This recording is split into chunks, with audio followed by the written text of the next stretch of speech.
Welcome to the Cabinetmakers. The Schutzen Cabinetmaker shop was built by Living History Farms using salvaged 19th century materials in 1979. A cabinetmaker is a craftsman specializing in making custom furniture and cabinetry. In 1870, there were 147 cabinetmakers in Iowa. In a town the size of Walnut Hill, the local cabinetmaker would employ 2 or 3 men, and all of the furniture pieces would be made using hand tools and human power. Each man worked at his own bench and generally had his own chest of tools. A large city such as Des Moines or Dubuque could have a small furniture factory, employing many men and using steam-driven machinery. Walnut Hill simply hasn't grown big enough to support such an expense. Cabinet makers made custom-designed pieces of furniture such as china cabinets, dining tables, beds, and chests of drawers. Prices ranged from $3 for a simple table to $10 or $15 for an elaborate cabinet. Lumber for the furniture was purchased from a sawmill, often locally. Fancier woods could be ordered and shipped in by train. A busy shop might keep up to 10 years' worth of rough sawn lumber drying in the back of the shop. Workbenches were equipped with 2 types of vices. A shoulder or face vise was used to hold boards on edge.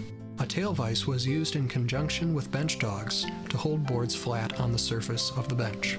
A shaving horse could be used to hold irregular parts like chair legs that couldn't be held efficiently at a workbench. The main hand tools used in the building process were saws, planes, and chisels. Hand saws were used to cross-cut and rip boards to size.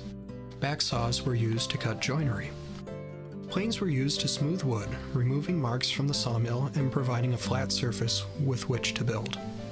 Some planes were equipped to create the curved shapes found in trim work and molding, effectively doing the same job as a modern electric router. A skilled cabinetmaker used few nails in his projects, and instead held furniture pieces together with specialized joints, basically fitting the wood together like a puzzle. Dovetail joints, mortise and tenon joints, and tongue and groove joints all created much stronger furniture. Many small-town cabinet makers also made coffins as needed. Coffins made up about 10% of production, but could bring almost 25% of income. A simple coffin could be made in a day and cost as little as $6. Some shops actually kept a small stock of factory-made coffins ready to sell. Funerals were held in the deceased person's home, and the body was prepared for burial by the family. Hearse rental was a service offered by some cabinet makers for extra income.